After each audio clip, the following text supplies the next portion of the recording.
I was sitting on a balcony in Honolulu, watching the sun melt into the Pacific Ocean, when my phone buzzed beside my iced tea. Motion detected. Front hallway. I thought it was my cat sitter. Maybe a package delivery. I opened the camera feed casually, barely glancing at the screen, until I saw 3 people standing in my foyer. Not strangers. My daughter-in-law, Rachel. Her mother, her father. Not one of them lived there.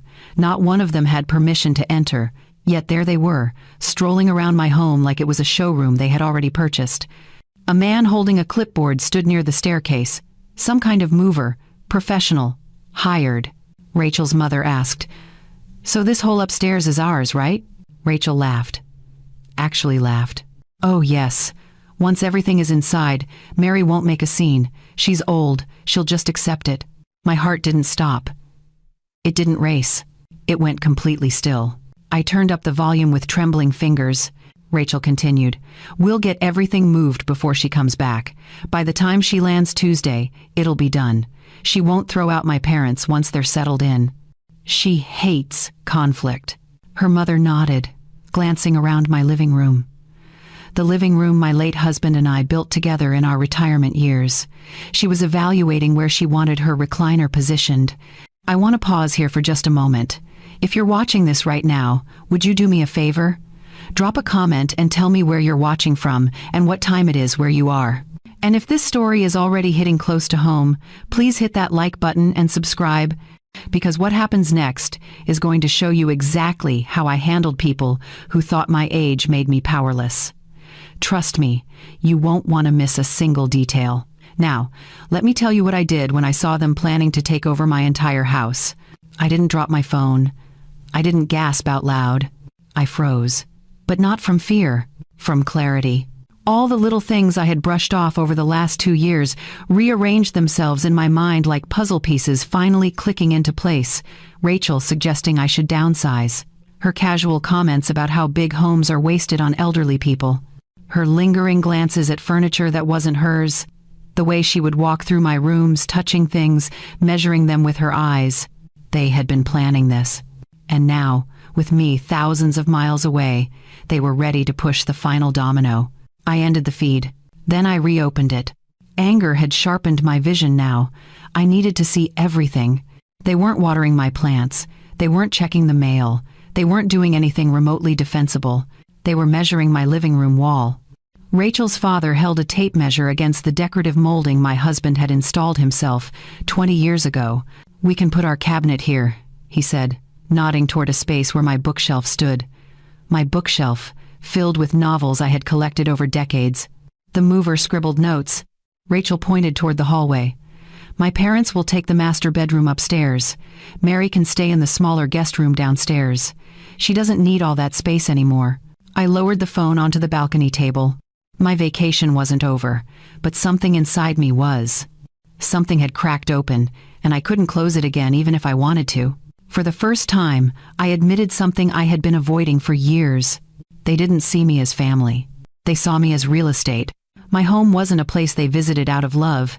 It was a property they were circling, waiting for the right moment to claim, and that moment, in their minds, was now. While I was gone, while I was defenseless, while I was supposed to be relaxing on a beautiful island, trusting that the people I loved most in the world respected the boundaries of my life. I wasn't going to call the police. Not yet. That would end the invasion, yes, but it wouldn't end the pattern. The real enemy wasn't trespassing. It was entitlement. Entitlement that had been cultivated for years, nurtured by my son and his wife, fed by my inability to say no when they asked for help. Temporary fixes don't solve long-term rot. And this was rot. Deep, festering rot that had spread through the foundation of my relationship with my own child. No, I didn't want them arrested and released with a warning. I wanted them to show their true intentions fully, without me lifting a finger. I wanted them to walk so far into their own trap that there would be no excuses left, no apologies that could erase what they had planned. I wanted the truth exposed in a way that could never be denied. My hands didn't shake when I opened my airline app. I searched for the next available flight to Seattle. There was one leaving in 4 hours. A red-eye. Expensive. I didn't care. I booked it without hesitation. Then I sat back in my chair and watched the rest of the security footage in silence. Rachel's mother opened my kitchen cabinets, pointing out which dishes she wanted to keep and which ones could be donated. Donated, my dishes. The mover carried boxes labeled "Master Bedroom" up my stairs. Rachel stood in the center of it all, directing traffic like a conductor, completely confident that I would never fight back. Because I never had. I had spent years being agreeable, being helpful, being the kind of mother and mother-in-law who said yes to every request, who funded every emergency, who swallowed every bit of disrespect with a smile because I thought that was what love looked like. But they had mistaken my kindness for weakness. They had mistaken my silence for surrender. They had mistaken my age for helplessness. And that was going to be their biggest mistake. I stood up from the balcony chair, walked back into my hotel room, and began packing my suitcase. The sun was setting behind me, painting the sky in shades of gold and red, but I wasn't watching it anymore. My focus had shifted entirely. I was going home. And when I arrived, they were going to learn something about me they should have known all along. I wasn't too old to make a scene. I was just old enough to make it count. They thought I wouldn't fight back. They would soon learn how wrong they were. As I sat in that hotel room packing my bag, my mind kept circling back to one question. How did I get here? How did I become the kind of woman a daughter-in-law thought she could bulldoze? The answer wasn't simple. It never is when you've spent years ignoring small wounds until they become gaping holes. Rachel didn't start as a villain in my story.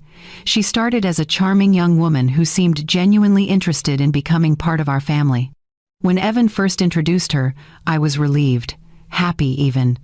My son had struggled with relationships, and here was someone who seemed patient with him, kind, or so I thought. In the beginning, Rachel was everything you'd want in a future daughter-in-law. She complimented my cooking. She asked questions about my late husband. She sent pictures of their dates and always made sure to include little notes. Evan talks about you constantly, Mary. You raised such a wonderful man. I ate it up. I had been alone for years at that point, and the attention felt good. It felt like I mattered again.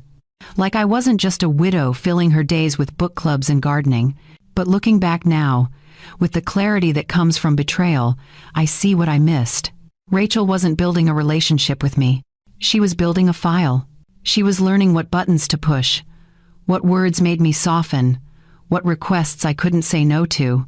The first request came 6 months before their wedding. Rachel called me one evening, her voice tight with stress. Mary, I hate to ask this, but we're a little short on the venue deposit. Just $2,000. I know it's a lot, but if we don't pay by Friday, we lose the date. $2,000 was a lot, but it was my son's wedding. I told myself this was what mothers did. They supported their children's milestones. I transferred the money that night. Rachel sent flowers the next day with a card that read, "You're the best mother-in-law anyone could ask for." I kept that card on my fridge for months. They never paid me back. But I didn't ask. Weddings are expensive. I understood. Then came the honeymoon fund, then the down payment on their car, then daycare for their first child.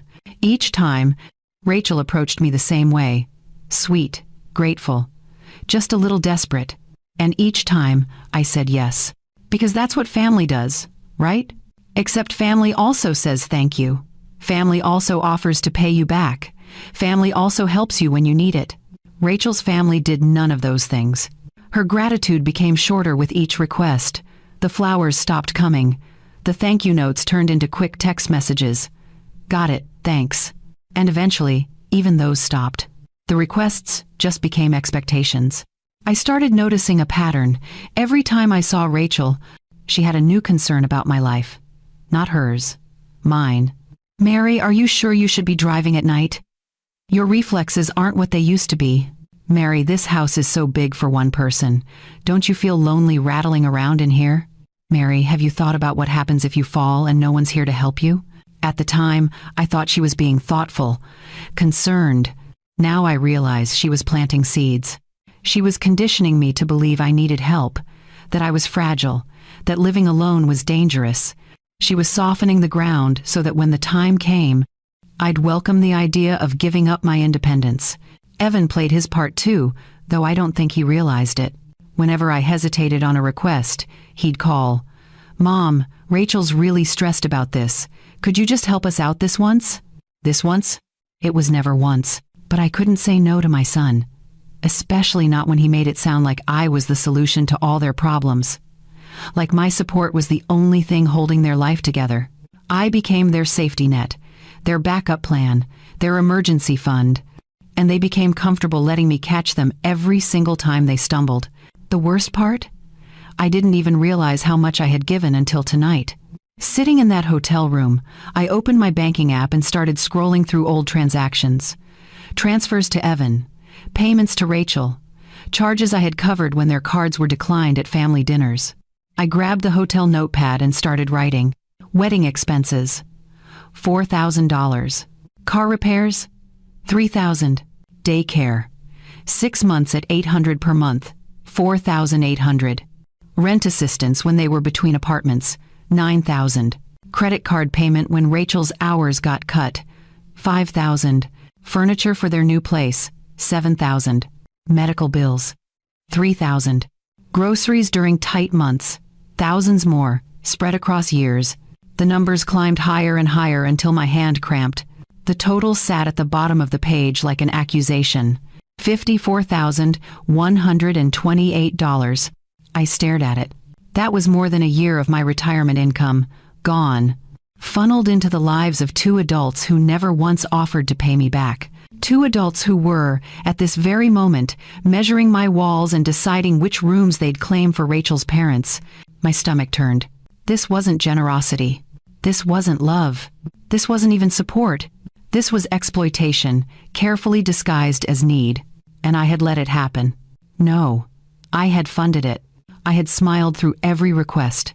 I had reassured them that it was fine, that I was happy to help, that family takes care of each other. But the care only went one direction. When my roof leaked last spring, did they offer to help with repairs? No, Evan said they were too busy. When I mentioned feeling isolated after my book club disbanded, did Rachel invite me to spend time with them? No. She suggested I join a senior center. When I asked if they could help me move furniture so I could deep clean, did they show up? No. They sent a text saying they'd try to come by next month. Next month never came. I wasn't family to them. I was a resource, an ATM with a pulse. And the moment I stopped being useful, they planned to take the one thing I had left, my home. I closed the banking app and sat in the silence of that hotel room, feeling something shift inside my chest. Shame turned into anger. Anger turned into clarity. Clarity turned into resolve. I wasn't going to scream. I wasn't going to cry. I wasn't going to beg them to see me as a human being instead of a means to an end. I was going to let them finish what they started. I was going to let them move everything in, settle her parents into my rooms, unpack their lives into my home, and then I was going to show them exactly what happens when you mistake silence for permission. I zipped my suitcase closed, picked up my phone, and checked my flight details. 4 hours until boarding. I ordered room service, ate methodically, and began organizing every receipt, every bank record, every text message where they had asked for money. I wasn't preparing for a conversation. I was preparing for war. And this time, I wasn't going to lose. The airport was nearly empty when I arrived. Late-night flights to Seattle aren't exactly popular, and I was grateful for the quiet. I needed space to think, space to plan, space to organize the storm that was building in my chest into something precise and undeniable. I checked my bag, cleared security, and found a seat near the gate where I could work undisturbed. My laptop came out first, then my phone, then the notepad where I had scribbled the initial financial tally back in the hotel room. $54,000. Even now, seeing it written in my own handwriting, it felt impossible. How does someone give away that much money without realizing it? The answer was simple, and it made my chest tighten with something close to embarrassment. I gave it away in pieces. 2,000 here, 5,000 there. Small enough amounts that I could justify them individually. Tell myself it was just helping out, just being supportive, just doing what mothers do. But when you add all those small sacrifices together over the course of 5 years, they stop being kindness. They become a pattern of control.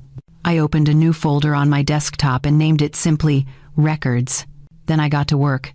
I started with my bank statements, going back 60 months, every transfer to Evan, every Venmo payment to Rachel, every time I had covered a dinner bill because their cards were mysteriously declined.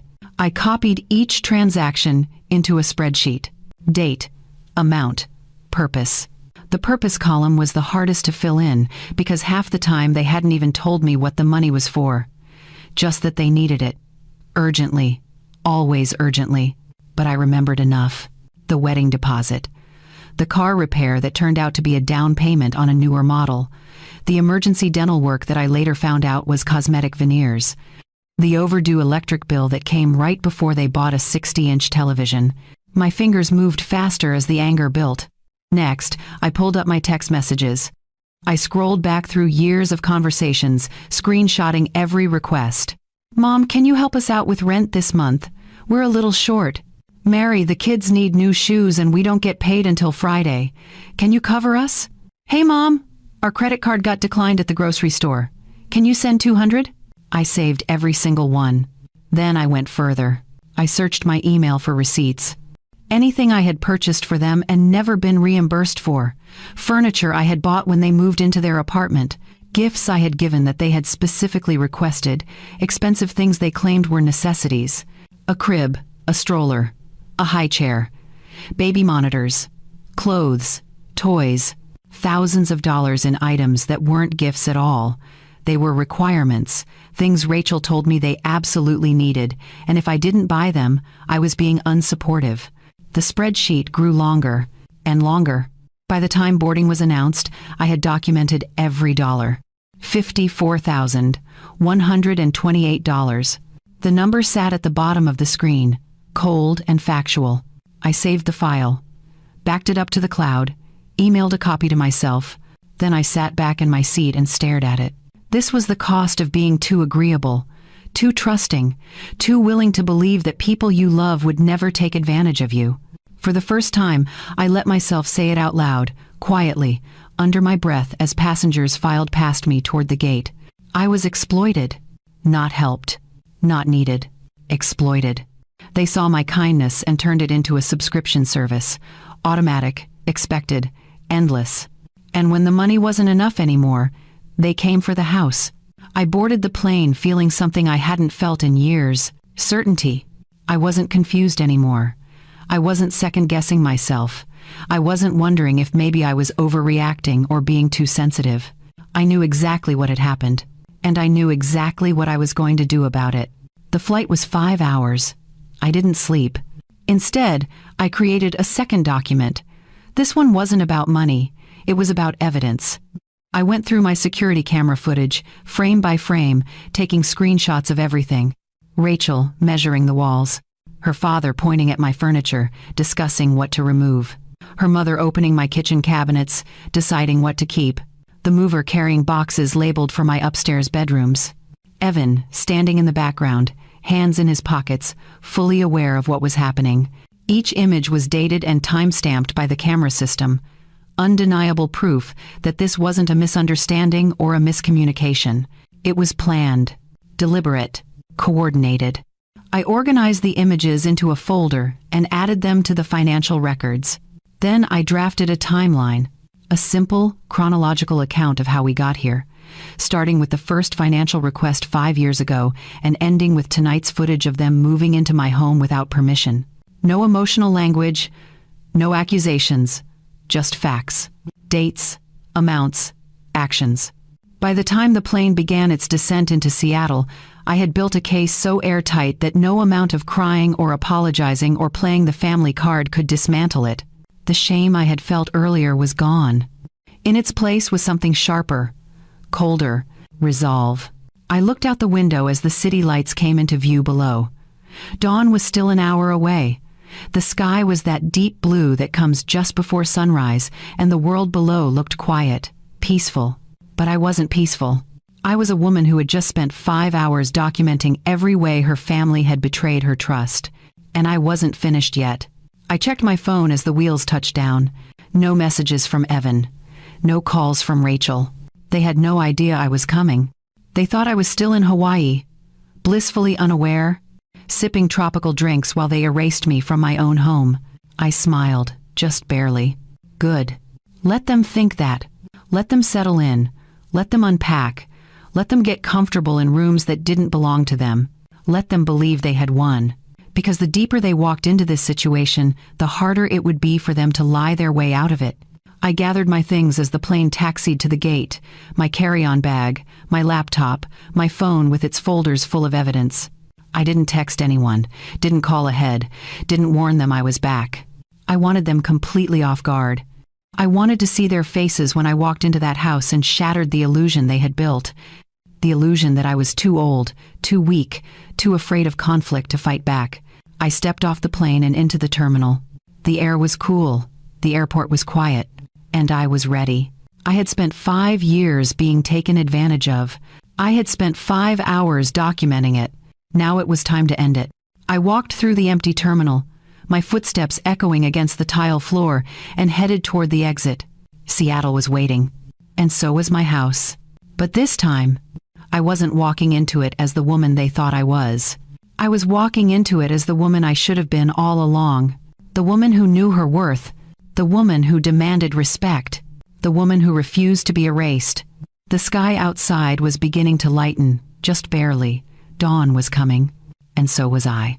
I rented a car at the airport and drove through the empty pre-dawn streets of Seattle. The city was still asleep. Streetlights glowed orange against the dark sky. A few delivery trucks rumbled past, but otherwise, the roads were mine. I didn't go straight to the house. Instead, I parked 2 blocks away, in front of a small park where the trees would hide my car from view. I needed to see what was happening before I walked into it. I needed to understand the full scope of what they had done. I pulled out my phone and opened the security app. 6 cameras, every angle of my property covered. I tapped the live feed, and my stomach dropped. The house was fully lit. Every window glowed. At 4:30 in the morning, my home looked like a department store during a holiday sale. I zoomed in on the front entrance. A moving truck sat in my driveway, its back doors open.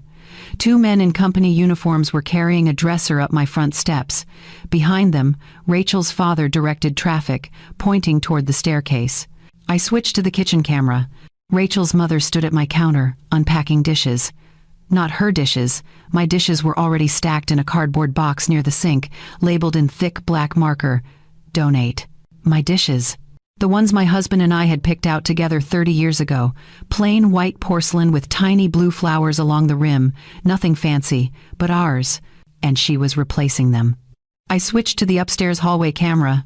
Boxes lined the walls. Clothing racks filled with coats and dresses I didn't recognize.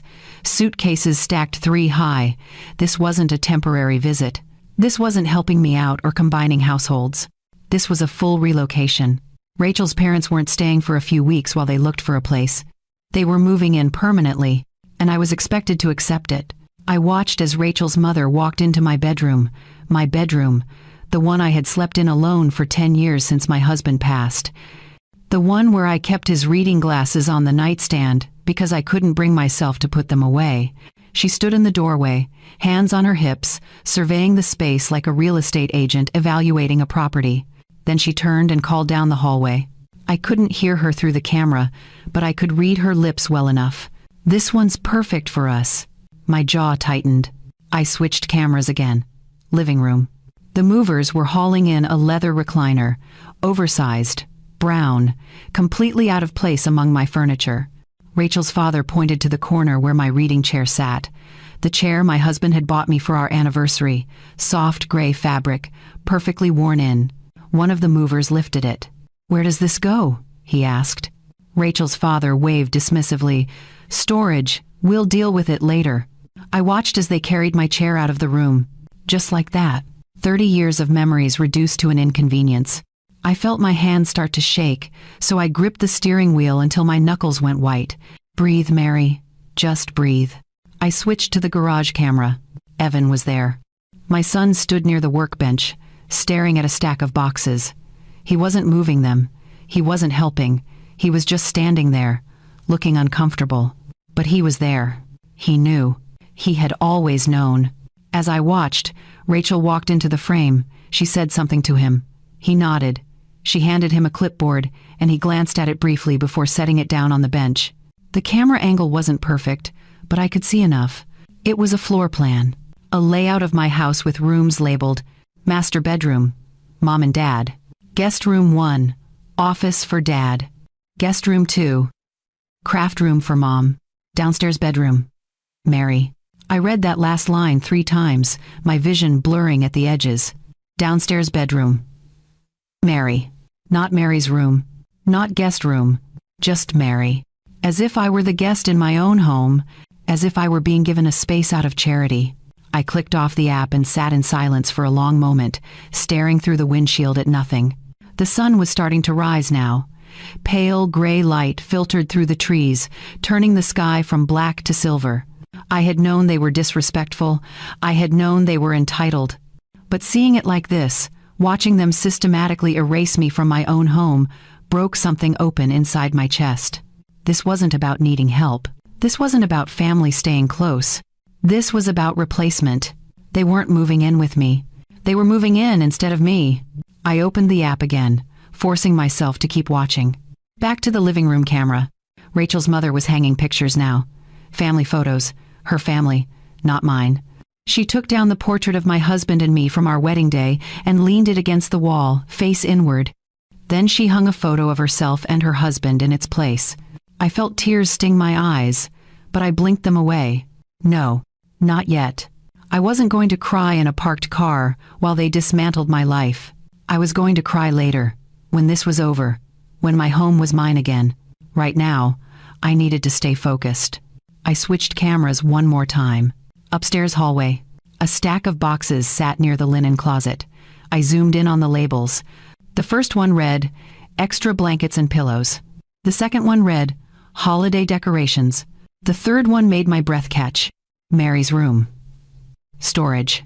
I stared at those words until they stopped looking like letters and started looking like evidence.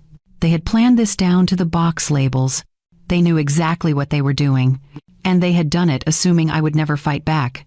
Assuming I would come home, see the situation, and quietly accept my new role as the elderly woman living in the back bedroom, grateful for whatever space they allowed me to occupy. I closed the app and set my phone down in the cup holder. My hands were steady now.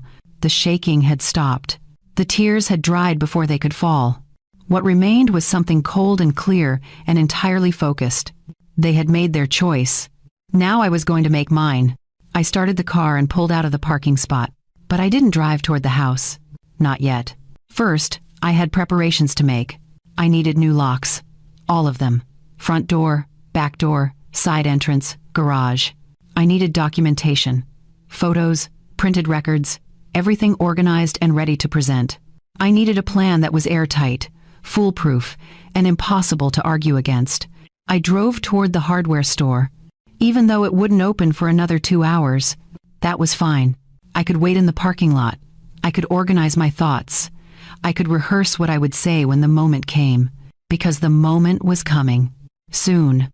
And when it arrived, I wanted to be ready. Not emotional. Not frantic. Not desperate. Ready. The way you are when you've spent 5 hours on a plane documenting every betrayal. The way you are when you've watched your own family erase you in real time. The way you are when you finally understand that kindness without boundaries is just permission to be used. I pulled into the hardware store parking lot and turned off the engine. The sky was lighter now. Morning was here, and so was I. They thought I was still in Hawaii. They thought I wouldn't find out until it was too late. They thought wrong. I leaned back in the seat and watched the sun rise over the parking lot, painting the clouds in shades of pink and gold. It was going to be a beautiful day, and by the end of it, my home would be mine again. The hardware store opened at 6. I was the first customer through the door. The young man behind the counter looked surprised to see anyone so early, but I didn't waste time with pleasantries. I walked straight to the lock aisle and started selecting what I needed. Deadbolts, high security, 4 of them. A complete lock set for the front door, another for the back, a third for the side entrance, and a heavy-duty mechanism for the garage. The man watched me load my cart, clearly curious but too polite to ask. I didn't explain. At the register, I added one more item. A small toolkit with everything I'd need to install the locks myself if necessary. I'd watched my husband do it enough times over the years. I could manage. Big project? The cashier asked as he rang up my purchases. You could say that, I replied. He handed me the receipt, and I left. Next stop, the storage facility. I had reserved a unit online during the flight, and now I needed to finalize the paperwork. The facility was only 10 minutes from my house, which made it perfect for what I had planned. The manager met me at the office, a middle-aged woman with kind eyes and a no-nonsense attitude. "You're Mary Cross?" she asked, glancing at her computer screen. "I am." "You reserved a 10 by 10 unit. Climate controlled. Is that still what you need?" "Yes." She slid the contract across the desk. I signed without reading it. I didn't care about the fine print. I just needed a secure place to store the things that mattered most. Things Rachel's parents couldn't touch. Things that were mine and would stay mine. The manager handed me 2 keys. Unit 42, down the hallway, 3rd door on the left. You're paid through the end of the year. I thanked her and drove my rental car to the unit. It was empty, clean, quiet, perfect. I made a mental list of what I'd move here later today. My husband's belongings from the upstairs closet, photo albums, important documents. Anything with sentimental value that I couldn't risk them damaging or discarding while I dealt with the confrontation ahead. Because there would be a confrontation, and I needed to make sure that when it happened, nothing irreplaceable was left in their reach. I locked the unit and headed back to the car. Next on my list, the police station. I know what you're thinking. Why not just call the police right now? Why not have them removed immediately? Because that wouldn't solve the real problem. If I called the police now, Rachel would spin a story. She'd claim it was a misunderstanding, that she thought I had given permission, that we were family and this was just a miscommunication. And Evan would back her up. They'd apologize, they'd leave, they'd regroup, and in 6 months, they'd try again. Maybe more subtly, maybe with a different approach. No, I needed them to go so far that there was no explaining it away, no softening it, no claiming it was anything other than what it was, a calculated invasion. I parked outside the police station and walked inside. The officer at the front desk looked up. "Can I help you?" "I'd like to update my home security settings to include automatic police notification for unauthorized entry," I said calmly. He directed me to a community liaison officer who handled that sort of thing. She was a woman in her 40s, professional and efficient. She explained how the system worked. If my security cameras detected forced entry or triggered certain alerts, the system could automatically notify the police department. "It's usually used for vacation homes or people who travel frequently," she said. "Do you travel often?" "I do," I lied smoothly, "and I've had some concerns about security." She didn't press further. She helped me fill out the paperwork, linked my security system to the department's database, and activated the alerts. "You're all set," she said. "If the system triggers, we'll send an officer to your address immediately." "Thank you." I left the station feeling another piece click into place. Now, if Rachel or her parents tried to re-enter the house after I removed them, the police would be notified automatically. No debates, no second chances, just consequences. I drove toward my neighborhood but parked a block away again. I wasn't ready to confront them yet. There was still one more thing I needed to do. I opened my security app and watched the live feed. The movers were gone now. The truck had left. But Rachel's parents were still there, walking through the rooms like they owned them. I switched to the dining room camera. Papers were spread across my table. I zoomed in. Moving schedules, furniture layouts, lists of items to donate or discard. And there, right in the center, was a handwritten note. I couldn't read all of it from the camera angle, but I could make out enough. "Mary's belongings. Downstairs storage. Keep minimal furniture. She won't need much." My hands tightened around the phone. I needed those documents. Every single one of them. I waited until Rachel's parents left the dining room. Then I made my move. I slipped into the house through the side door, the one they had left unlocked because they didn't think anyone would challenge them. The house was quieter now. I could hear Rachel's mother upstairs, moving boxes around. I moved quickly. I gathered every piece of paper from the dining room table, moving contracts, floor plans, schedules, shopping lists for furniture they planned to buy with my space in mind. I took all of it. Then I noticed something else. A binder, thick, navy blue, sitting on the corner of the table. I opened it. Inside were printed emails between Rachel and her parents, discussing the logistics of the move, dates, times, what to say if I came home early. There was even a script, actual written lines for Rachel to use if I confronted her. "We were worried about you living alone. We thought you'd appreciate the company. This is what families do." I stared at those words, feeling something cold settle in my chest. This wasn't impulsive. This wasn't desperation. This was premeditated, rehearsed, planned down to the talking points. I closed the binder and took it with me. Then I moved to the kitchen and opened the drawer where I kept important files. My property deed, my will, insurance documents. All of it was still there, untouched. For now. I took those too. I carried everything out to my car and locked it in the trunk. Then I drove to a print shop and made copies of everything. The moving plans, the emails, the binder, the floor layouts with my name relegated to the smallest room. I organized it all into a folder. On the front, I wrote simply, "Evidence." Inside, I added the financial records I had compiled on the plane, the bank statements, the screenshots of their requests for money. $54,000 on one side, a home invasion on the other. Together, they painted a picture so clear that no jury, no mediator, no family counselor could deny what had happened. I had been used, exploited, and now erased. I sat in the parking lot of the print shop and looked at the folder. This was it. This was everything I needed. They thought the house was already theirs. They thought I'd come home and quietly accept my new role. They thought wrong. And the beautiful part? I didn't need to build a trap. They had built it themselves. Every document, every email, every box labeled with my things marked for storage. They had handed me the evidence. All I had to do now was use it. I started the car and drove back toward my neighborhood. This time, I wasn't stopping a block away. This time, I was going home. And when I walked through that door, everything was going to change. They thought I was weak. They were about to learn the truth. I pulled onto my street just after 9 in the morning. The moving truck was back. It sat in my driveway like a monument to their audacity. Its rear doors open, ramp extended. 2 movers were carrying a massive sectional sofa up my front walkway. Rachel's father stood near the mailbox, gesturing toward the house, directing them where to place it. I parked at the curb and turned off the engine. For a moment, I just sat there, watching. Rachel's mother emerged from the front door, carrying a potted plant. She set it on the porch railing, adjusting its position like she was staging a home for sale. My home, my porch, my railing. I took a deep breath, grabbed the evidence folder from the passenger seat, and stepped out of the car.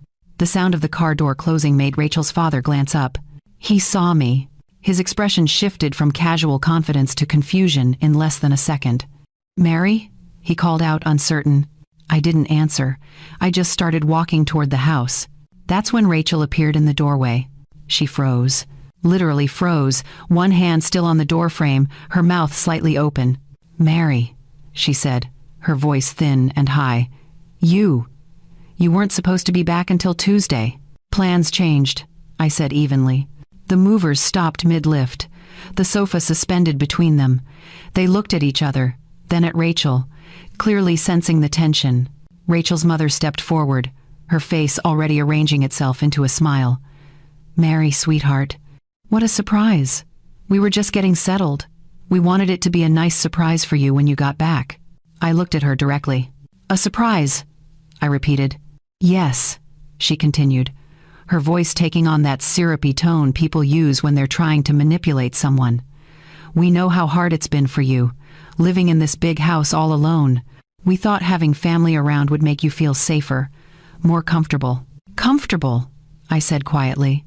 She nodded eagerly, misreading my calm as acceptance. "Exactly. You've been so generous with us over the years. This is our way of giving back, taking care of you." Behind her, I saw Evan emerge from the garage.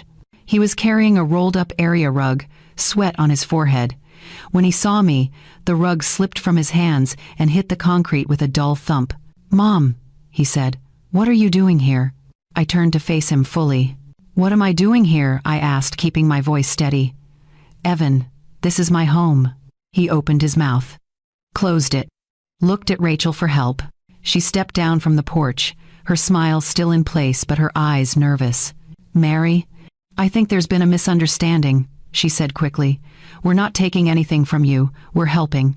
My parents needed a place to stay, and your house has so much room, and we thought, it would be good for everyone." "Good for everyone," I echoed. "Yes," Rachel continued, her words coming faster now. "We were going to explain everything when you got back. We wanted to have it all set up first, so you wouldn't have to deal with the stress of moving day. We were doing this for you." The lie sat between us like a third person. I held up the folder. "Is that why you labeled my bedroom for your parents?" I asked calmly. "Is that why you packed my dishes to donate? Is that why you wrote a floor plan that puts me in the smallest room downstairs?" Rachel's smile vanished. Her mother's face went pale. Evan took a step forward. "Mom, let's just go inside and talk about this calmly." "We are calm," I said. "I'm perfectly calm." And I was. That was the thing that seemed to unsettle them most. I wasn't yelling. I wasn't crying. I wasn't shaking or panicking or falling apart the way they clearly expected. I was simply standing on my own lawn, in front of my own house, holding proof of everything they had done. "I saw everything," I continued. "The security cameras recorded all of it. You measuring my walls, you deciding which rooms you'd take, you laughing about how I wouldn't make a scene because I'm too old to fight back." Rachel's face flushed deep red. I didn't mean it like that," she stammered. "How did you mean it?" I asked. She had no answer. Rachel's father cleared his throat, trying to regain some authority. "Mary, I think you're overreacting. We're family. Family helps each other. That's all we're doing here. Family asks permission," I said. "Family respects boundaries. Family doesn't break into someone's home and start moving in while they're out of town." "We didn't break in," Rachel's mother protested. "We have a key." "A key for emergencies," I corrected, "not for moving your entire household into my house without telling me." "We were going to tell you," Rachel insisted, desperation creeping into her voice now. "When?" I asked. "After you had already unpacked? After your parents were settled in my bedroom? After you had donated my belongings and replaced them with yours?" The movers, clearly uncomfortable, set the sofa down on the lawn and backed away toward their truck. One of them called out, "Ma'am, do you want us to keep unloading? Or—" I looked at Rachel. She looked at me. "No," I said firmly. "You can start putting it all back." Rachel's eyes went wide. "Mary, you can't be serious." "I'm completely serious." "But where will my parents go?" she asked, her voice rising. "They gave up their apartment. They're counting on this." "They gave up their apartment without asking me if they could live here," I said. "That's not my problem. That's yours." Evan stepped between us, holding up his hands. "Mom, please, just calm down for a second. We can figure this out." "I am calm," I repeated, "and there's nothing to figure out. This is my house. I didn't give anyone permission to move in. You need to leave." Rachel's composure shattered. "You're choosing a house over your own family?" she shouted. Her voice carried across the lawn, sharp and accusing. And that's when I noticed the movement at the edges of my vision. Neighbors stepping onto their porches, pausing mid-task in their yards, turning toward the commotion. Mrs. Stevenson, from 2 doors down. The young couple across the street, Mr. Peterson, who was always up early tending his roses. They were all watching now. Rachel noticed too. Her face went from red to white in an instant. "Let's go inside," she hissed. "This is private." "No," I said clearly. "We're staying right here." Because I wanted witnesses. I wanted everyone on this street to see what was happening. I wanted it public, undeniable, impossible to rewrite later into some story where I was the unreasonable one. Rachel's mother grabbed her husband's arm. "Maybe we should just go," she whispered. But Rachel wasn't done. "You're going to embarrass us in front of the whole neighborhood?" she demanded. "I'm not embarrassing you," I said. "You did that yourself when you tried to steal my house." The word hung in the air. "Steal." Evan flinched. "Mom, that's not fair. We weren't stealing anything." I opened the folder and pulled out the first document. The floor plan with my name, relegated to the downstairs bedroom. I held it up so everyone could see. "This is fair," I said. I held the floor plan higher, turning it so the neighbors could see. "This," I said, my voice steady but loud enough to carry, "is a layout my daughter-in-law created while I was in Hawaii. It shows which rooms her parents would take, which rooms would become their office and craft space, and where I would sleep." I pointed to the small notation in the corner, "Downstairs bedroom, Mary." More neighbors emerged now. The street was filling with witnesses. Rachel lunged forward, trying to grab the paper from my hands. "That's private." I stepped back smoothly, keeping it out of her reach. "Private?" I repeated. "You drew up plans for my house without my knowledge, but now you want privacy?" Her face was scarlet now, a mix of rage and humiliation. "You're twisting everything," she said, her voice shaking. "We were trying to help you. You're making us look like criminals." "I'm not making you look like anything," I replied. "I'm showing people what you did." Evan moved closer, his hands raised in a placating gesture. "Mom, everyone's watching. Can we please just go inside and talk about this like adults?" I looked at him directly. "Adults ask permission before moving into someone else's home," I said. "Adults don't plan an invasion and hope the victim is too polite to fight back." His face crumpled. He opened his mouth to respond, but nothing came out. I pulled another document from the folder. The email chain between Rachel and her parents, dated 3 weeks ago, discussing logistics. "Should we tell Mary beforehand or just do it while she's gone?" Rachel's mother had written. Rachel's response: "Easier to ask forgiveness than permission. Once we're in, she won't kick us out." I read it aloud, slowly, clearly.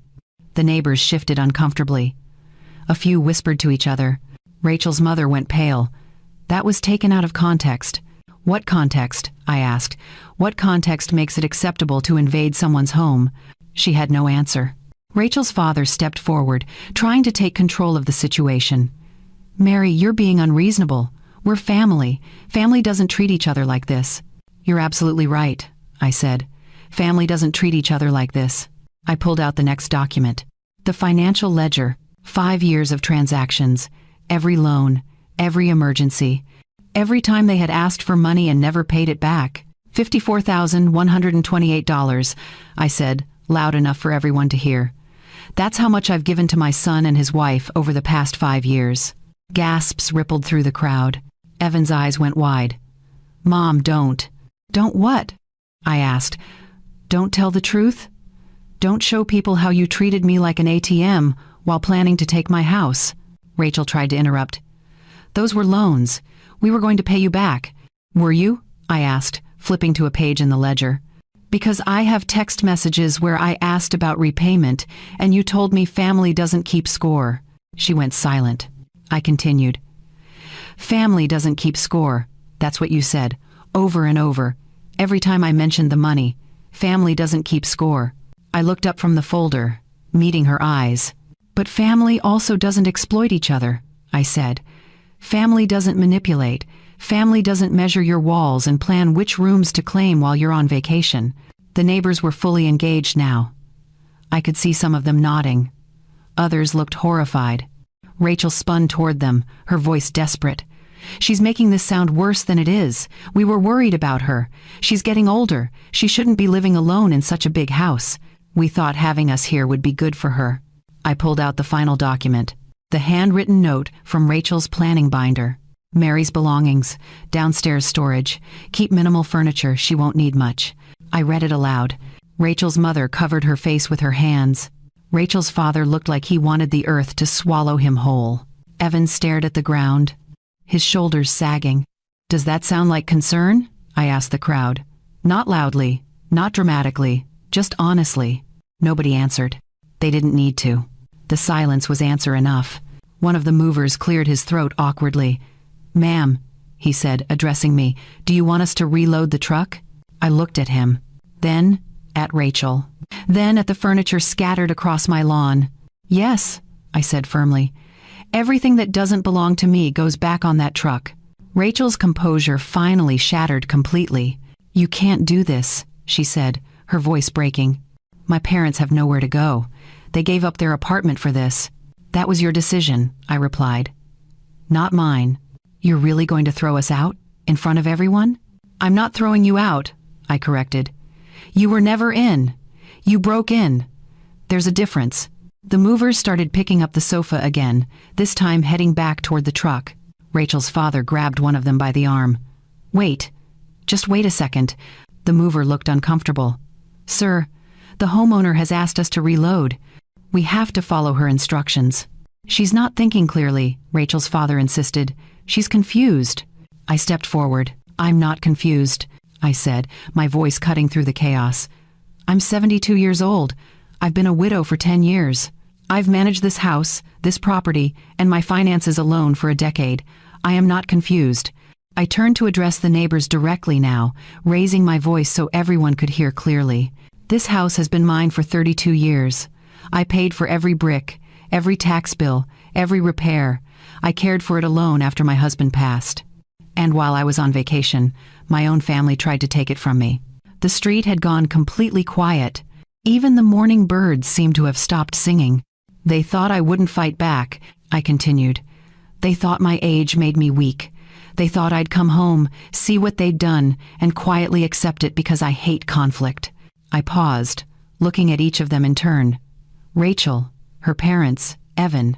They were wrong. Rachel was crying now, tears streaming down her face, but they weren't tears of remorse.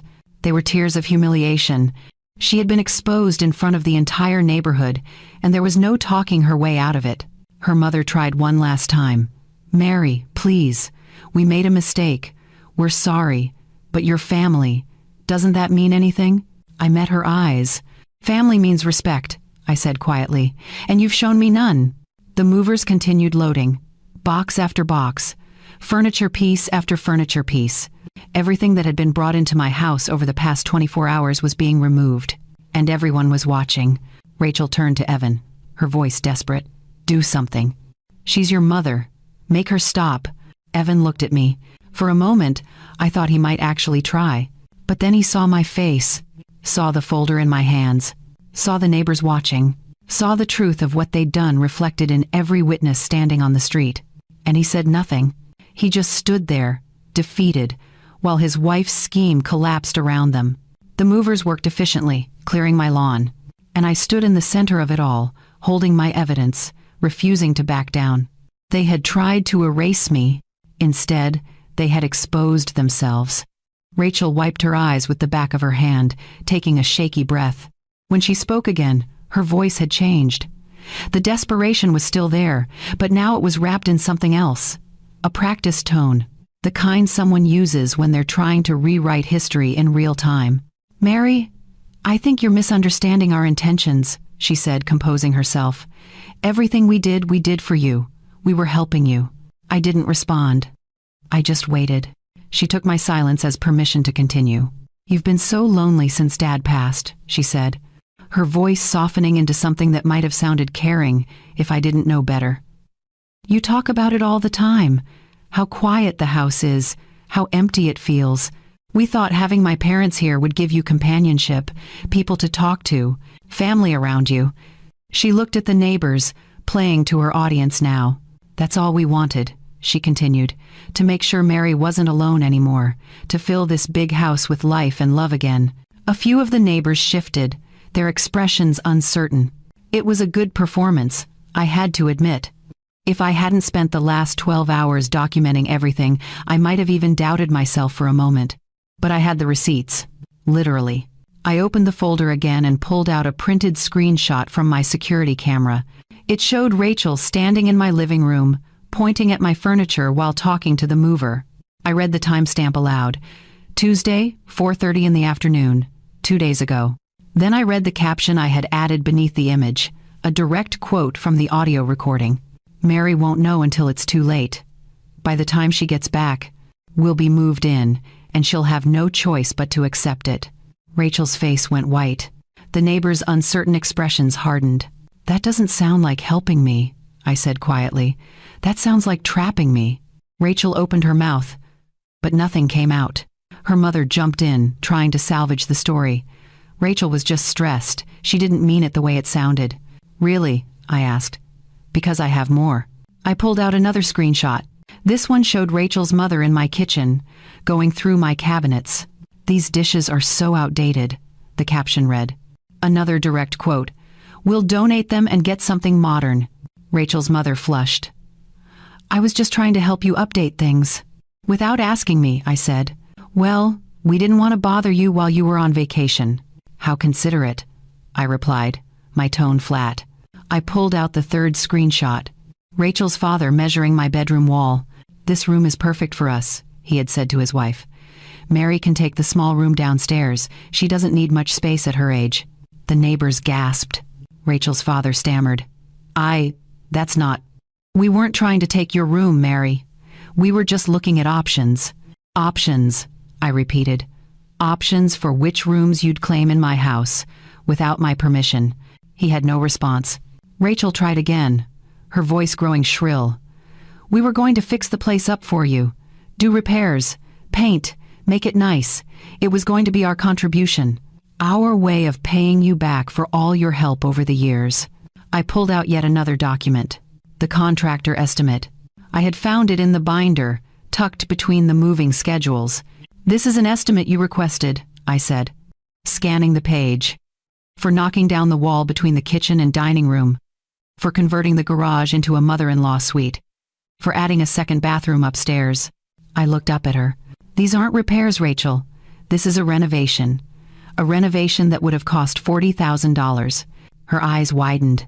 "And according to this estimate," I continued, "the payment method listed is owner financing. That's me. You were planning to renovate my house and make me pay for it." The neighbors' whispers grew louder. Rachel's story was crumbling with every piece of evidence I presented. "That was just a preliminary estimate," she protested weakly. "We weren't actually going to do it." "Then why did you request it?" I asked. "Why did you meet with the contractor? Why did you discuss financing options?" She had no answer. Her father tried to step in, his voice taking on a harder edge now. "Mary, you're cherry-picking information and making us look bad. You're taking everything out of context." I pulled out the written moving plan, the one that listed exactly which parent would get which room. I read it aloud, slowly and clearly. Master bedroom, east side, mom and dad. Second bedroom, west side, dad's office.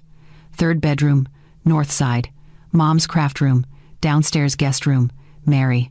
Garage conversion, rental income opportunity. I paused on that last line. "Rental income," I said. "You were planning to convert my garage into an apartment and rent it out." Rachel's parents exchanged panicked glances. That detail had clearly been something Rachel hadn't shared with them. "Rachel?" her mother asked, her voice tight. "What is she talking about?" Rachel fumbled for words. "That was just an idea. Just something I thought might help generate income for the household." "My household," I corrected. "Income from my property, that you plan to collect." Her mother's face changed. The realization was dawning. "Rachel," she said slowly, "did you actually ask Mary if we could move in?" Rachel's silence was deafening. "Rachel," her father pressed, "did you tell her we were coming?" "I was going to," Rachel said quickly. "I just wanted to get everything set up first, so she could see how good it would be, so she wouldn't worry about the details." Her mother took a step back, staring at her daughter like she was seeing her for the first time. "You told us Mary invited us," she said, her voice shaking. "You said she wanted us here. You said she was lonely and asked for our help." "She is lonely," Rachel insisted. "I wasn't lying about that."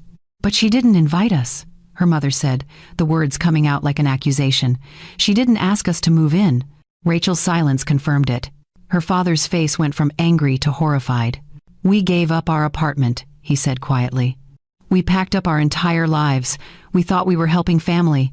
We thought we were wanted." "You are wanted," Rachel tried. "Mary just doesn't realize it yet." "She realizes you lied to us," her mother said, her voice rising. "You lied to us, and you lied to her, and now we're standing in the middle of the street being humiliated because you couldn't be honest." Rachel started crying again, but this time her parents didn't comfort her. They were too busy realizing the enormity of what had happened. They had been used as pawns in Rachel's scheme, and now they were paying the price. Evan had been quiet through all of this, standing to the side, watching his wife's lies disintegrate. But now, as Rachel's parents turned on her, as the neighbors whispered louder, as the movers loaded the last of the furniture onto the truck, he finally spoke. "Mom," he said, his voice hoarse, "can we please just talk about this inside? Away from everyone?" I looked at him. My son. The boy I had raised. The man I had supported. The person I had given $54,000 to without question. And I saw what I should have seen years ago. He wasn't going to defend me. He was going to defend them. One last time. I looked at my son standing there, his face drawn and tired, asking me to go inside. Away from the neighbors. Away from the witnesses. Away from the accountability. "No," I said simply. His face tightened. "Mom, please. This is family business. It shouldn't be happening out here. Family business should have stayed family business," I replied. "But you made it public business when you tried to steal my house." "We weren't stealing," he said, his voice rising in frustration. "God, Mom, why do you keep saying that? We're your family." "We were trying to help you." There it was. The same line Rachel had used. The same manipulation. Just delivered by someone I had loved longer. "Help me how, exactly?" I asked. "By moving your in-laws into my home without asking? By planning to renovate my house with my money? By relegating me to the smallest room while they took over everything I built?" "You're twisting it," Evan said, running a hand through his hair. "You're making it sound so much worse than it was." "Then tell me what it was," I said. "Explain it to me. Make it make sense." He exhaled sharply. "Rachel's parents needed a place to stay. They're getting older. Their rent kept going up. We thought, you have this huge house, and you're here all alone, and it would be good for everyone. Company for you, stability for them. It was supposed to be a win for everybody. Except nobody asked me. Because we knew you'd say no," he admitted. The honesty shocked even him. I could see it in his face the moment the words left his mouth. "You knew I'd say no," I repeated slowly. "So instead of respecting that, you decided to just do it anyway. We thought once you saw how good it could be, you'd understand," he said quickly, trying to backtrack. "We thought you'd see that having people around was better than being alone." "I'm not alone by accident, Evan," I said. "I'm alone by choice. I like my peace. I like my space. I like knowing that every decision in my home is mine to make." "But what about when you can't make those decisions anymore?" he asked. "What about when you fall, or get sick, or need help?" "Then I'll ask for it," I said. "From professionals, from people I hire. From anyone but people who would use my vulnerability as an excuse to take what I've built." He flinched. "That's not fair, Mom. We love you." "Do you?" I asked quietly. The question hung between us. He opened his mouth, closed it, opened it again. "Of course we do. You're my mother." "Then show me the love," I said. "Show me where it is in the $54,000 I gave you that you never paid back. Show me where it is in the plans to put me in the smallest room of my own house. Show me where it is in the lies you told your in-laws to get them to participate in this scheme." His face crumpled. "We were going to pay you back. We just needed time." 5 years wasn't enough time? We had expenses. The kids. The house. Life is expensive, Mom. "Life is expensive for me too," I said. "But I managed it. Without asking you for help, without taking what wasn't mine." "You have more than us," he said, and there was an edge to his voice now. Something bitter, something that had probably been there for years. "You own your house outright. You have savings. You have retirement income. We're struggling. So your solution was to take from me, to share with you," he corrected. "That's what family does. They share." "Sharing requires consent," I said. "What you did is called taking." Rachel stepped forward, her tears dried now, replaced with something harder.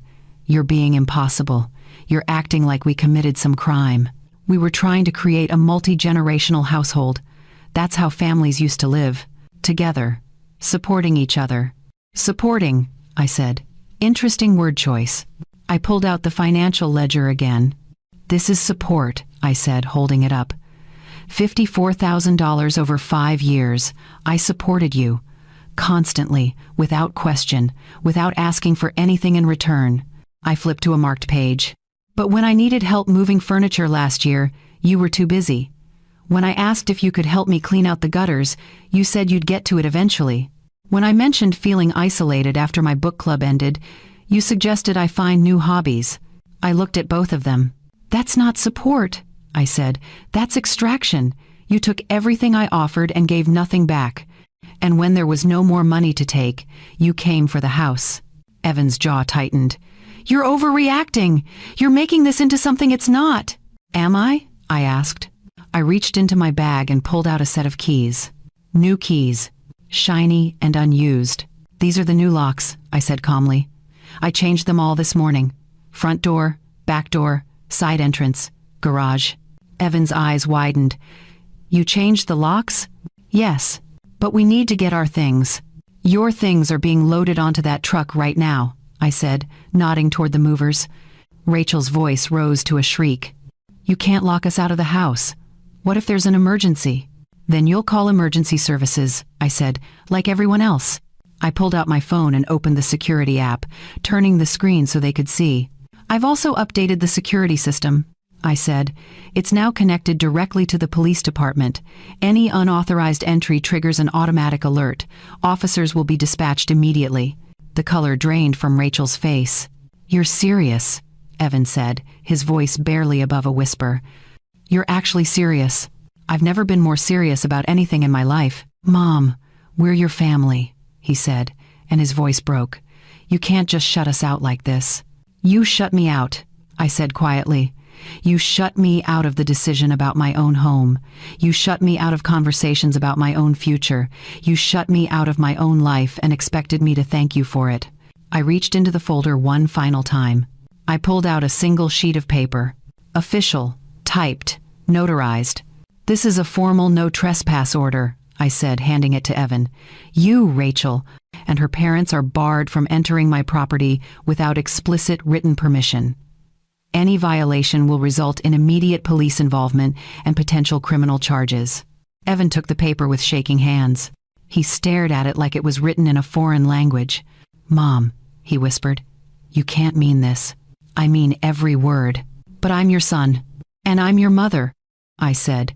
Not your backup plan. Not your retirement fund. Not your real estate investment. Your mother. He looked up at me, tears in his eyes now. What do we do now? He asked, his voice small. You learn, I said. You learn that actions have consequences. You learn that manipulation doesn't work on everyone. You learn that the people you take for granted eventually stop letting you. I stepped back, creating distance between us. And you learn that I'm not the woman you thought I was. The movers closed the truck doors. Everything was loaded. Rachel's parents stood by their car, looking lost and humiliated. Rachel stood on my lawn, mascara streaked down her face, her perfect plan shattered. And Evan stood holding the no trespass order, finally understanding that his mother was done being used. Leave, I said quietly. All of you. Leave my property. Now. Rachel's parents moved first. Her mother walked toward their car without looking back, her shoulders hunched, her face hidden. Her father followed, carrying the last small box they hadn't loaded onto the truck yet. He set it in the trunk with more force than necessary, the sound echoing across the quiet street. Rachel watched them go, her expression somewhere between shock and fury. Mom, she called out. Dad, wait. They didn't wait. Her mother got into the passenger seat and closed the door. Her father started the engine. Rachel ran toward them, knocking on the window. Where are you going to go? Her father rolled down the window just enough to speak. A hotel, he said, his voice flat. We'll figure it out. But I thought we could all stay at our place tonight, Rachel said desperately. We can make it work temporarily. Your place? Her mother asked, her voice cold. The apartment that barely fits the four of you? The place you told us was too small? Which is why we had to move here in the first place. Rachel's face reddened. It's just for a few nights. Until we sort this out. There's nothing to sort out, her father said. You lied to us. You told us Mary wanted this. You made us complicit in something we never would have agreed to if we'd known the truth. I didn't lie, Rachel protested. I just didn't tell you every detail. You told us she invited us, her mother said, her voice rising. You said she was begging for company. You said she was lonely and wanted family around. None of that was true. She is lonely, Rachel insisted. That's not for you to decide, her father said, and it's certainly not for you to fix by moving us into her house without permission. He rolled up the window. The car pulled away from the curb, leaving Rachel standing alone on the lawn. She turned back toward Evan, her eyes wild. This is your mother. Talk to her. Make her understand. But Evan wasn't looking at her. He was looking at me. The movers finished securing the truck and walked over to me. Everything's loaded, ma'am, one of them said. Do you need us to take it somewhere or? Rachel jumped in. Take it to 4782 Maple Street. That's our address. I looked at the mover. Send the bill to that address as well. I'm not paying for any of this. Rachel's mouth fell open. You're seriously making us pay for the moving costs? You hired them, I said. You pay them. The movers nodded and headed to their truck. Within minutes, they were gone. The street was emptying now. Neighbors were heading back inside, the show over. A few lingered on their porches, talking quietly among themselves, no doubt dissecting everything they'd witnessed. Rachel stood in the center of my lawn, looking around like she couldn't quite believe what had happened. This isn't over, she said, her voice shaking. We'll figure this out. We'll find a way to make you see reason. Rachel, I said quietly. Go home. She stared at me for a long moment, then turned and walked to her car without another word. The engine started. The tires crunched against the asphalt. And then she was gone too. Only Evan remained. He stood near the mailbox, still holding the no trespass order, looking lost. For a moment, neither of us spoke. Then he walked toward me slowly, like he was approaching something fragile that might shatter if he moved too quickly. Mom, he said softly, I know you're angry. I know we messed up, but please don't do this. Don't shut me out. I looked at my son, the boy I had raised alone after his father died, the child I had sacrificed for, the man I had supported even when it drained me dry. And I felt nothing but exhaustion. I'm not shutting you out, Evan, I said. I'm choosing myself. What does that even mean? It means I won't be erased in my own home, I said. It means I won't be treated like an obstacle to your plans. It means I deserve respect, and if you can't give me that, then you don't get access to my life. His face twisted. You're my mother. You're supposed to forgive me. That's what mothers do. Mothers also teach their children accountability, I said. And right now you need to learn that your actions have consequences. So what? You're just going to cut me off? Pretend I don't exist? I'm not cutting you off, I said. I'm putting up boundaries. Boundaries I should have put up years ago. He shook his head, frustration bleeding into his voice. You don't understand what you're doing. Rachel's family is furious. They're going to blame me for this. Her parents have nowhere to go. Rachel's going to be impossible to live with. You're ruining my life. I'm not ruining your life, I said calmly. I'm refusing to let you ruin mine. He stared at me, and I saw something shift in his expression. The last trace of hope faded. In its place came something harder, colder. Fine, he said, his voice tight. If that's how you want it, fine. But don't come crying to us when you're lonely and realize you need family. Don't expect us to drop everything and come running when you fall or get sick or can't take care of yourself anymore. It was meant to hurt. It was meant to scare me. It was meant to make me reconsider. But all it did was prove I had made the right decision. I won't, I said simply. He flinched, like he'd expected a different response. You're really going to choose a house over your own son? I'm choosing myself over people who don't respect me, I said. There's a difference. He stood there for another moment, waiting for me to cave, waiting for me to soften, waiting for me to be the mother who always said yes, who always gave in, who always put everyone else first. But that mother was gone, and in her place stood someone he didn't recognize, someone who knew her worth, someone who demanded respect, someone who refused to be manipulated. He turned and walked to his car without another word. I watched him drive away, and then I was alone. The street was quiet again. The neighbors had gone inside. The morning sun had climbed higher in the sky, warming the air. I stood on my lawn for a moment, surrounded by the remnants of what had almost been taken from me. Tire marks in the grass from the moving truck, footprints in the flower beds, a few scattered packing materials the movers had missed, evidence of the invasion, but also evidence that I had stopped it. I walked up the front steps, pulled out my new keys, and unlocked the door. The house was quiet when I stepped inside. Not empty. Quiet. There's a difference. Empty feels hollow, lonely, sad. Quiet feels peaceful, safe. Mine. I closed the door behind me and turned the deadbolt. The click echoed through the hallway. Final. Definitive. Protective. I walked through the rooms slowly, taking inventory. The kitchen, where my dishes were still packed in boxes, but at least they were still here. The living room, where my furniture remained, no longer threatened by replacement. The staircase leading to bedrooms that belonged to me and no one else. I walked upstairs and stood in the doorway of my bedroom. The room Rachel's parents had claimed. The room where my husband's reading glasses still sat on the nightstand. The room that was mine. I sat on the edge of the bed and let out a long, slow breath. For the first time in years, the air in my house felt like it belonged to me. No manipulation, no guilt, no demands disguised as concern, just silence. And in that silence, I found something I hadn't felt in a very long time: freedom. I spent the rest of that day putting my house back in order. It sounds simple when I say it like that, but the work was more than physical. It was emotional. Every room I entered held evidence of the violation. Every drawer I opened reminded me of what they had planned.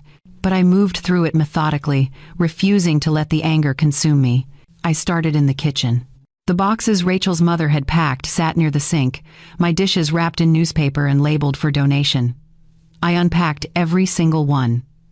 The white porcelain plates with blue flowers, the coffee mugs my husband had collected from every place we'd ever traveled, the serving bowl we'd used for 30 years of family dinners. I washed each piece carefully, even though they weren't dirty, and put them back in their rightful places. The cabinets looked like mine again. Next, I tackled the living room. The furniture was still arranged properly since they hadn't had time to rearrange everything, but there were traces of them everywhere, marks on the floor where the movers had set down the sectional sofa, indentations in the carpet from furniture that had been moved and then removed. I vacuumed. I dusted. I opened the windows and let fresh air chase away the feeling of intrusion. On the mantel, I found that Rachel's mother had moved the framed photo of my husband and me. It was face down, tucked behind a decorative vase, like something to be hidden. I picked it up and set it back where it belonged, center stage, where it had always been. I moved upstairs next. The hallway was still cluttered with their boxes, the ones they hadn't had time to unpack before I arrived. I dragged each one to the garage, stacking them near the door for when they eventually came to collect their belongings. If they came to collect them, part of me suspected they'd simply abandon everything, too embarrassed to face me again. That was fine. I'd donate it all eventually. In my bedroom, I stood for a moment, just looking around. This was the space they had claimed for Rachel's parents, the room where I had slept beside my husband for 20 years before he passed, the room where I had cried myself to sleep after his funeral, the room where I had slowly learned to live alone, and they had tried to take it. I opened the closet and found some of Rachel's mother's clothing already hanging there. Dresses, blouses, shoes lined up on the floor. I pulled everything out and added it to the boxes in the garage. Then I reorganized my own clothes, spreading them out so they filled the space properly instead of being crammed into one corner to make room for someone else. The closet looked right again. I moved to the nightstand and picked up my husband's reading glasses. They were exactly where I had left them 10 years ago, folded carefully, waiting. For a long time, people told me I should put them away, that keeping them out was unhealthy, that I needed to move on. But those glasses weren't about being stuck in the past. They were about remembering that I had been loved, that I had built something beautiful with someone who respected me, that I knew what a real partnership looked like, and they reminded me that I would never accept less than that again. I set the glasses back down gently and sat on the edge of the bed. The house was quiet around me, not lonely, just quiet. I thought about how I had gotten here, how I had let things deteriorate to the point where my own son thought he could manipulate me, where my daughter-in-law believed she could invade my home, and I'd simply accept it. The truth settled over me like a weight. I had mistaken weakness for kindness. For years, I had said yes to every request because I thought that's what good mothers did. Good mothers sacrificed. Good mothers gave endlessly. Good mothers never set boundaries because boundaries meant you didn't love your family enough. But all that generosity without limits had done was teach them that I had no limits.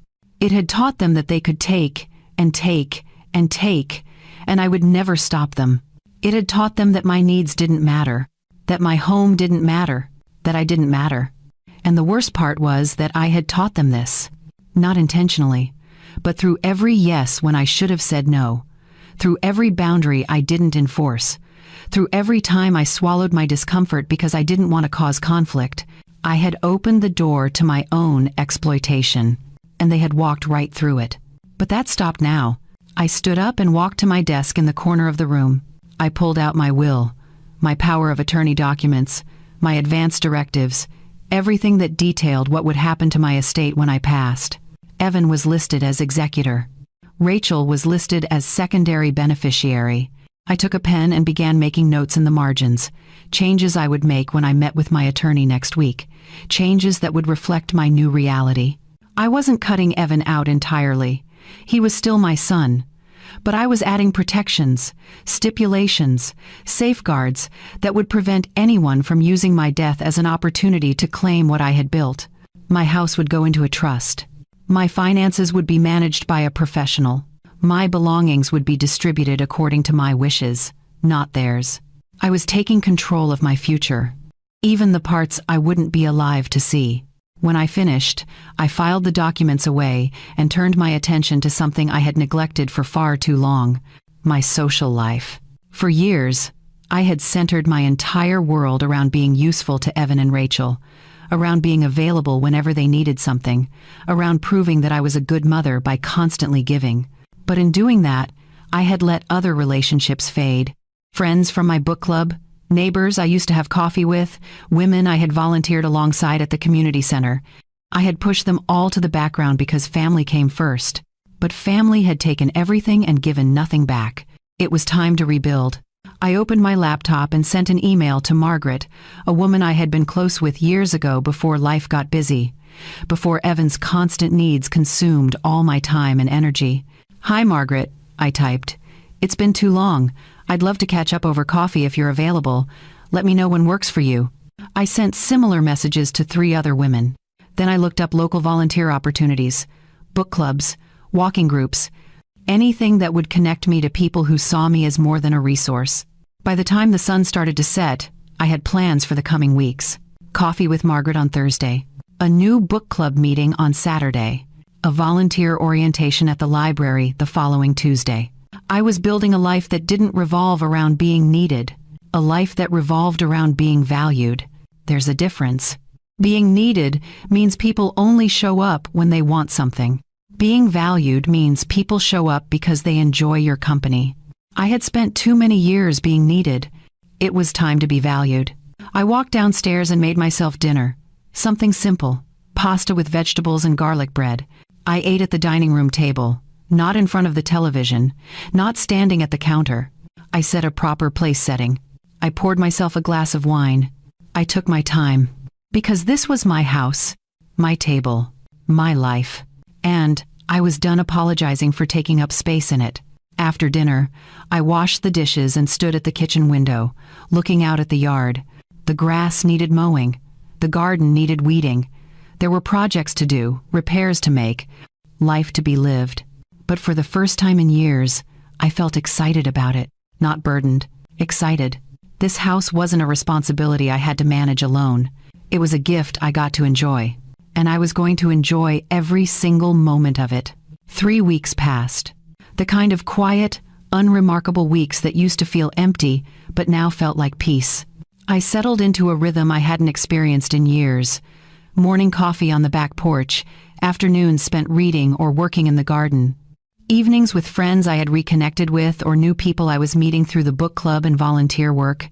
My house became mine again in ways that went beyond ownership. It became a sanctuary.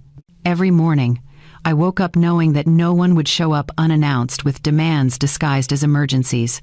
No one would guilt me into opening my wallet or my home. No one would treat my generosity like an entitlement. The silence was glorious. Margaret came over for coffee that first Thursday, and we talked for 3 hours. She told me about her life, her grandchildren, her recent trip to the coast, and then she asked about me. Not about Evan. Not about whether I was lonely. She asked about me. What I was reading. What I was planning for the summer. What made me happy. It was such a simple thing, being asked about my own life. But it felt revolutionary. By the second week, I had joined the walking group that met at the park every Tuesday and Saturday morning. 7 women, all around my age, all with stories of their own. We walked 3 miles, talked about everything and nothing, and supported each other without keeping score. One of them, Patricia, I mentioned she was looking for help organizing a fundraiser for the local literacy program. I volunteered immediately. Not because I felt obligated, but because I wanted to. There's a difference. I heard updates about Rachel and her family through the neighborhood grapevine. Mrs. Stevenson mentioned she had seen Rachel's parents at a hotel near the highway. They had stayed there for a week before finding a small apartment across town. It wasn't much, from what I heard. 1 bedroom, far from their daughter. Expensive for what it offered, but it was theirs, and it wasn't mine. I felt no satisfaction in their struggle, but I felt no guilt either.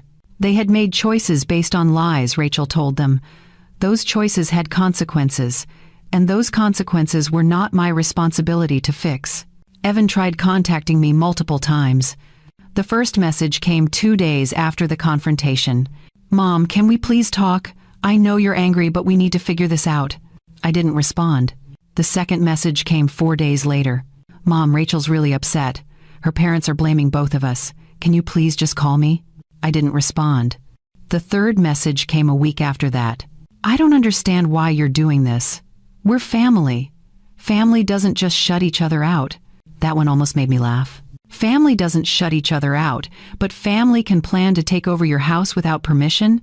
The logic was staggering. I didn't respond to that one either. Then, 2 weeks in, a different kind of message arrived. "Mom, I've been thinking about everything that happened.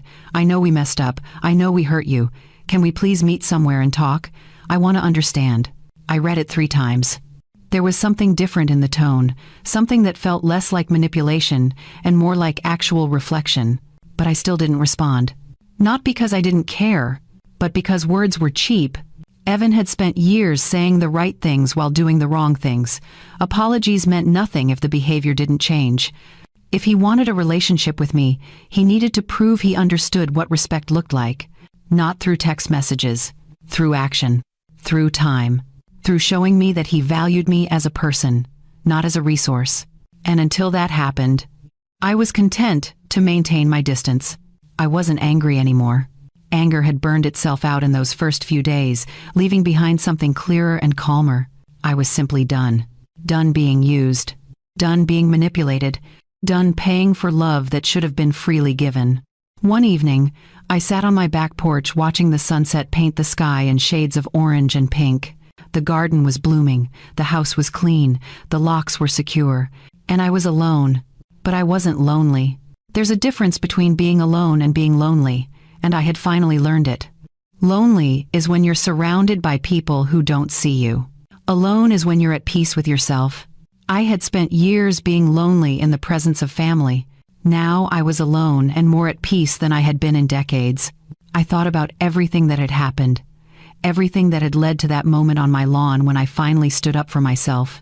For so long, I had believed that being a good mother meant endless sacrifice, that love meant never saying no, that family meant tolerating disrespect because blood mattered more than boundaries. But I had learned something crucial. Family isn't defined by blood. It's defined by respect. And the people who shared my DNA had shown me none. They had seen my kindness and mistaken it for weakness. They had seen my generosity and turned it into expectation. They had seen my age and assumed it made me powerless. They were wrong about all of it. Age hadn't made me weak. It had given me clarity. Clarity about what I deserved. Clarity about what I would no longer tolerate. Clarity about the difference between being loved and being used. And that clarity had given me strength. The strength to say no. The strength to protect my boundaries. The strength to choose myself. I wasn't the same woman who had sat on that balcony in Hawaii watching her home being invaded. That woman would have come home and quietly accepted the situation because she feared conflict more than she valued herself. This woman knew better. This woman knew her worth. This woman protected what was hers. I finished my coffee and stood up from the porch chair. The sun had fully set now. The sky was dark. The stars were beginning to appear. I walked back inside my house and locked the door behind me. The click of the lock was satisfying, final, safe. I walked through the quiet rooms, turning off lights as I went. This was my home. These were my choices. This was my life. And it was mine again. Completely, totally, irrevocably mine. They thought age made me weak, but it gave me clarity, and clarity gave me strength. My home is mine again, and so am I. If this story resonated with you, I'd love to hear your thoughts in the comments below. Have you ever had to set boundaries with family? How did you handle it? Please share your story, hit that like button, and subscribe for more real-life experiences. Remember, knowing your worth isn't selfish, it's survival. Thank you for listening.